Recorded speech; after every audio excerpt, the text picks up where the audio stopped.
Okay, recording is started.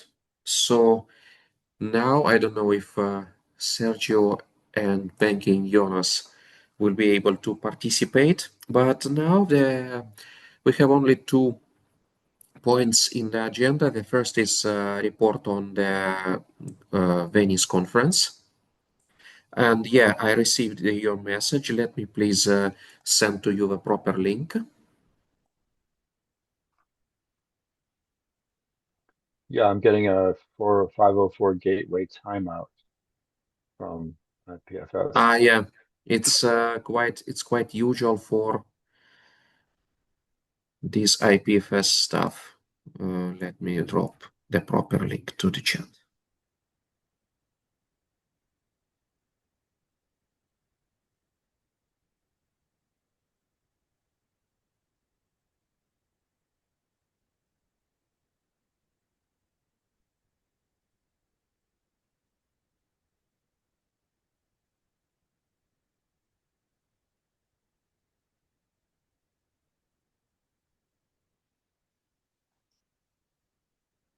No, just a sec. Right.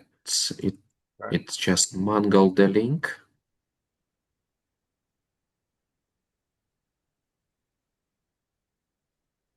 Okay.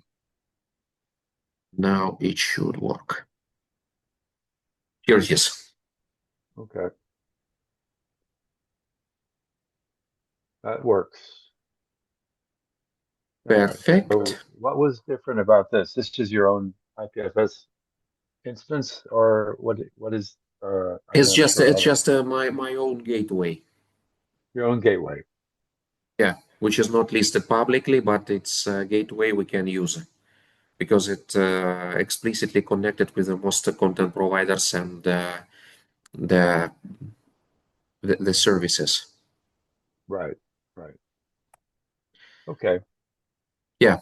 So, would you like me to give some explanation about the presentation and how it was going? Yes, I love that.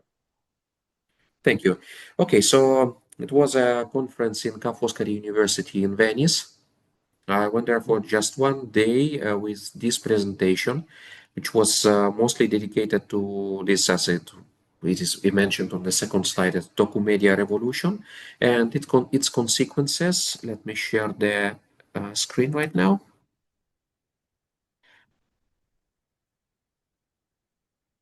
And its consequences for the society and for yeah, the humanity knowledge. So uh, the thing that provoked the most of interest by the listeners was what this pyramid of terms. You say the pyramid. Oh, that one. Okay. Preservation, Yeah, ownership. yes, because the exact answer for every of these question marks is no, but altogether they are defining actually the current model of preservation and its gaps.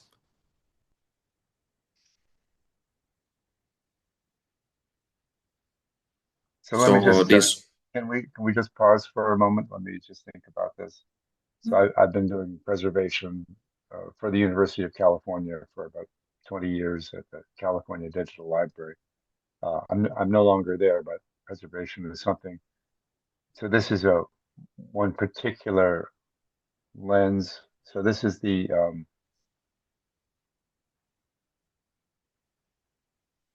yeah, so, and this is a point. So here we yeah. are yeah, so here we are identifying the gaps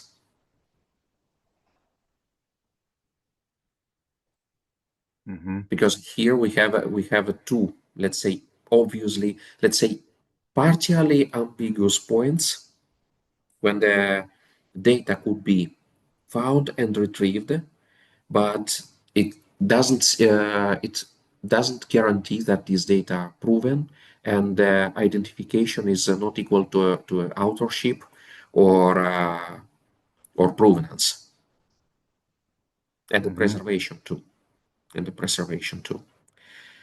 So also this, which is quite obvious, but for the auditorium we had, it was uh, it was good because most of the people were listening for my presentation were nuclear physicists, and they Hmm. were not, let's say, not so dedicated to the data, but they are all dealing with publishing articles and the data sets, of course.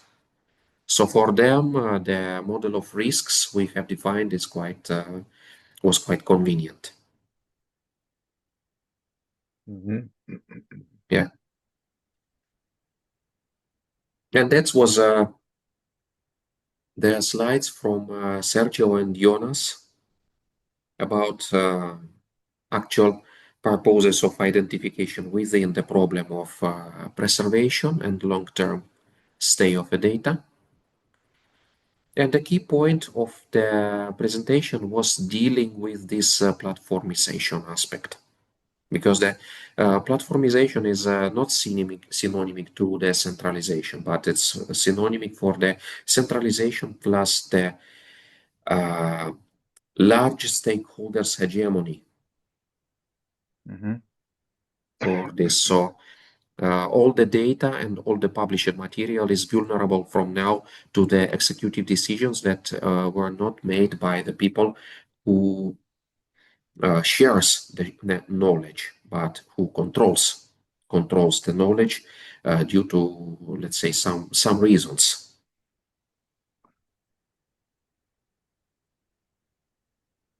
And then it's just, let's say, the decentralized model was proposed as the way to one of the ways to avoid some of the gaps we have. The first point that was highlighted is this. So the data are as persistent as a network and standards are. So this Let's is say, basically the the the verification of identifiers is basically because they're content IDs. yeah, exactly. Yeah. And also, yeah, and also the second key point is this, that the decentralized workflow is not a blockchain workflow, because identification is generally it is not transaction based. Yeah. Yeah, so it's more like, let's say, Git commit identification than the blockchain transaction recording. So, and as a possible solution with possible components and the model of public trust, we actually promoted a bit the ideas we're working on. Hmm. So, especially, I was highlighting this web of trust over the pull request mechanism and the realm mechanism, on which I am working now, writing on it the tests on the So what's how does the realm? Can you describe the realm mechanism for me? realm is an yeah, a realm in our case it's an abstraction that can allow us to reproduce, let's say, to convert to internal representation and to recognize and resolve, for example, as a fallback model, any other PID. So, for example, if you have a realm for PID for GUI, you can resolve a GUI. And if someone before you at least once resolved this DOI, it will be preserved in our system once anyone else will request it.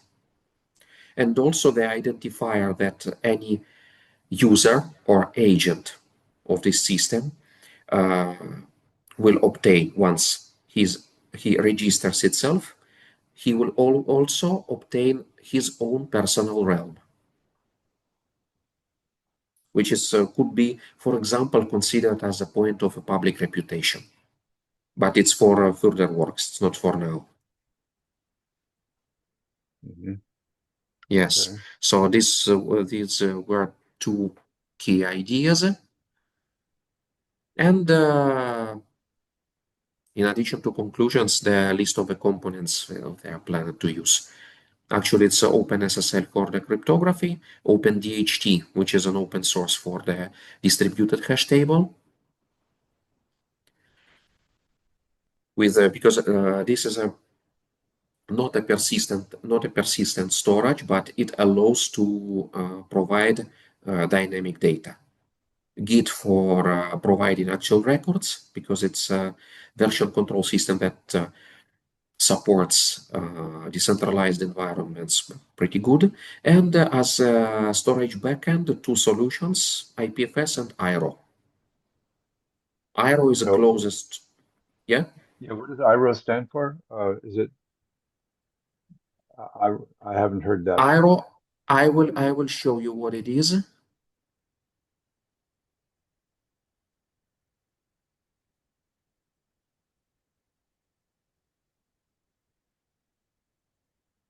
It is this. It's a set of protocols that allows sharing the data in the decentralized environment.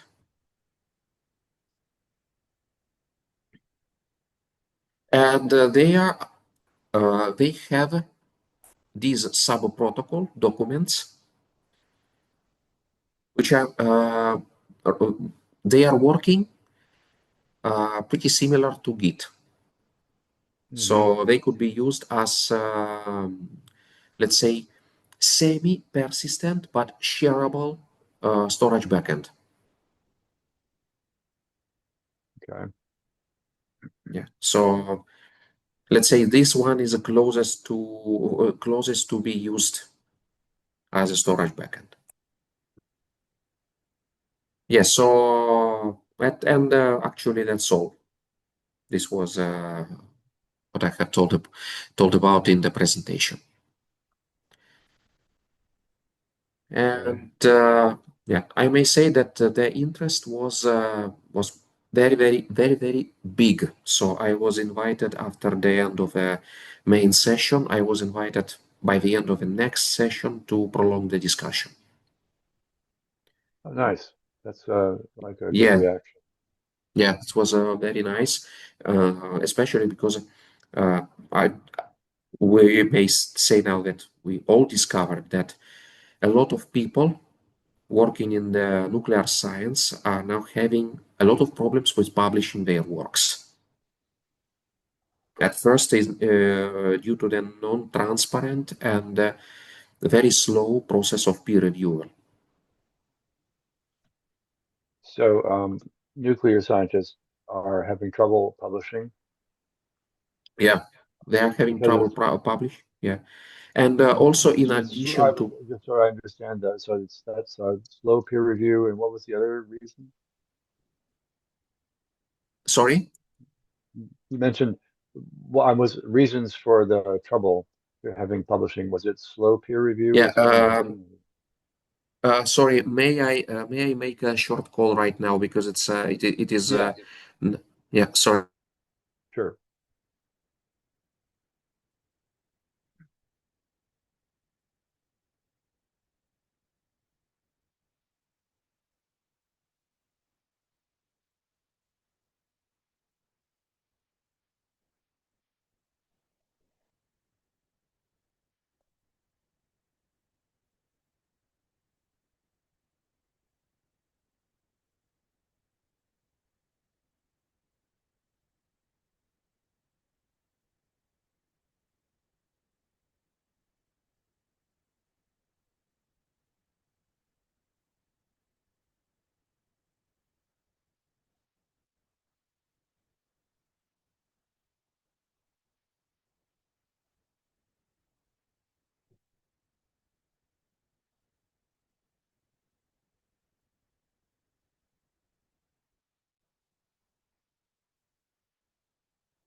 Can you hear me?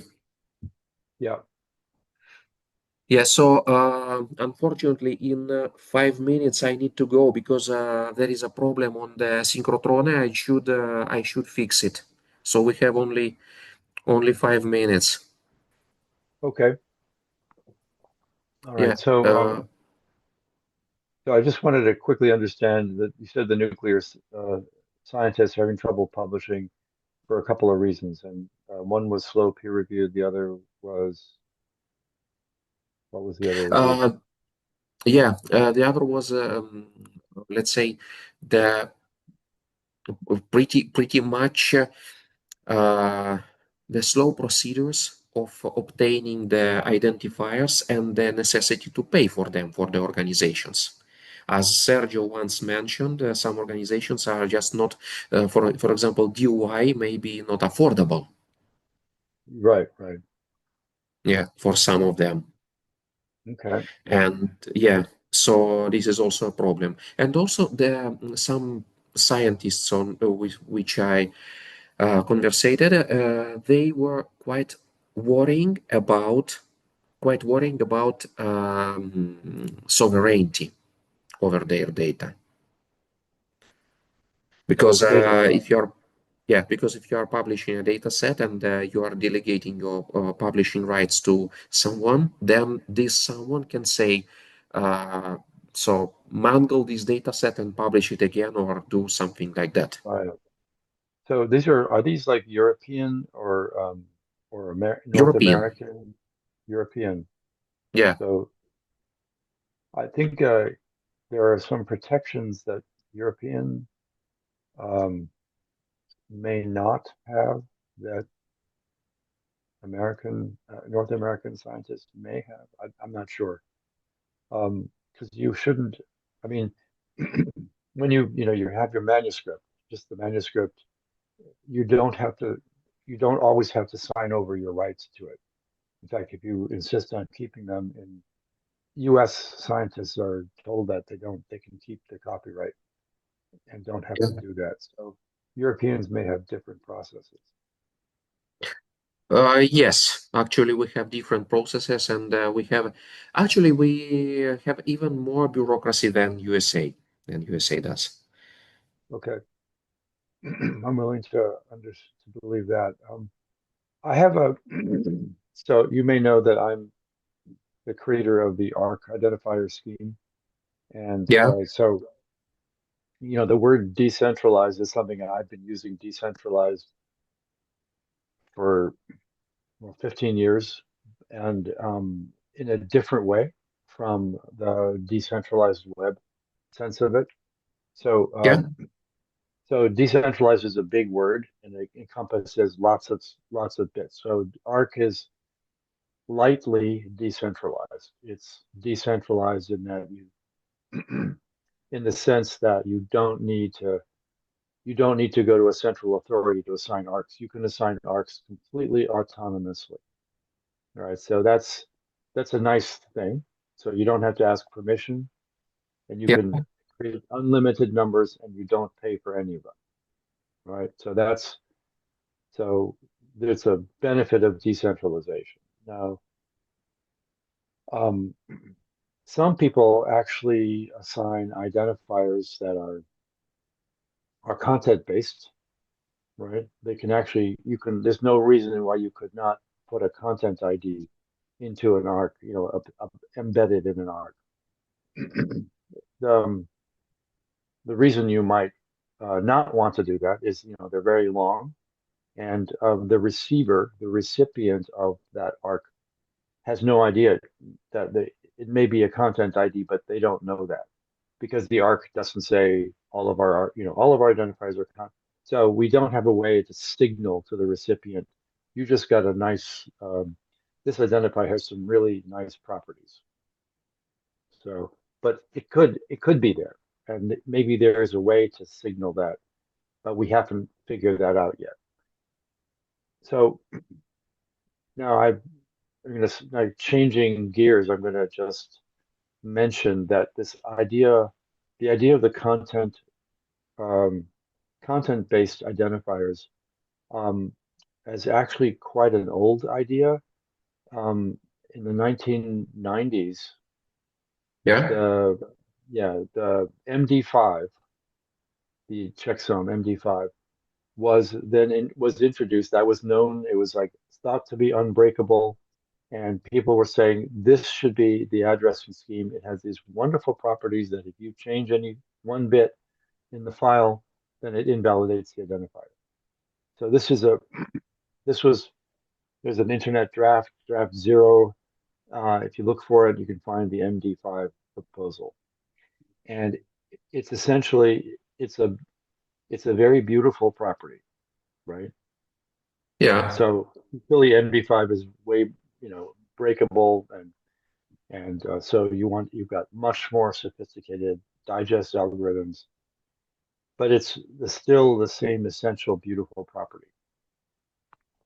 Now, back then, I had other things to do, and I wasn't paying that much attention to that property, but it's come back again. Obviously, IPFS is very much based on this idea that it's an unbreakable bond between, right? So it's very hard to argue with that. And so I've been struggling for the past several years to try to understand something that's very, very important for organizations that do preservation. And one of them is that organizations that do preservation for things that human beings touch, human beings, generate, data sets, manuscripts, metadata. All three of those concepts, people are constantly changing them. So preservation organizations are constantly changing them. And the higher the value, the higher the perceived value of the information, the more often it is changed. So this is a real challenge for content-based addressing, right? The challenge yeah. is that you have you have thousands for one data set. You'll have like hundreds, dozens, or hundreds of beautiful unbreakable identifiers, all to slightly different versions. And when it changes, the latest version is not. It's you're almost all the published identifiers are pointing to something that is no longer like the relevant, the best, the coolest version of it. So this is a so this wonderful, beautiful property of the content-based ID is somehow it's really obscured by the fact that it's no longer the thing that people want to point to. Um, and it's a huge dilemma, or it's an oxymoron, or it's a paradox. It's a paradox because Yeah, what does preservation mean in the face of change? And it's very hard to get people to accept that preservation involves change. And it's a very weird concept because it just destroys all of our notions of this. So I have been trying to figure out a way to say, how can we have a marriage between how actual preservation occurs and the beautiful property of the unbreakable identifier? And I don't know what the marriage is, but I think they can work together somehow. I just don't know how that works. I think the key is versioning because It's it a versioning. rationing, Yeah, like versioning. holding back. Yeah, because it creates the subsets of the identifiers that contain the states of the data. And these states of the data there shouldn't be unbreakable in, let's say, the old-fashioned way, but they should be, let's say, provable, like it is So you done have a in, mhm. yeah, like it is done in Git. So So your use of the word rationing, that sounds to me like you're with rationing is kind of like withholding identifiers. Don't allow too much Uh, assignment. about the, let's say we are preserving the metadata, but the under the metadata, the record is a Git repository. Uh-huh. Yeah. So Git repository is a subset of an identification. Hmm. I think it could be the key to solve this problem. Unfortunately, now I need to go because there is an accident on the storage ring of a Oh, synchrotron. right. Okay. I understand. Okay. Thank you, Andre. I Thank you yeah, very this much, and I'm looking forward to see you at the next meeting in 2 weeks. all right. Okay. Take care. Good Thank you for luck. coming. All right. Thank Bye-bye. you. Bye.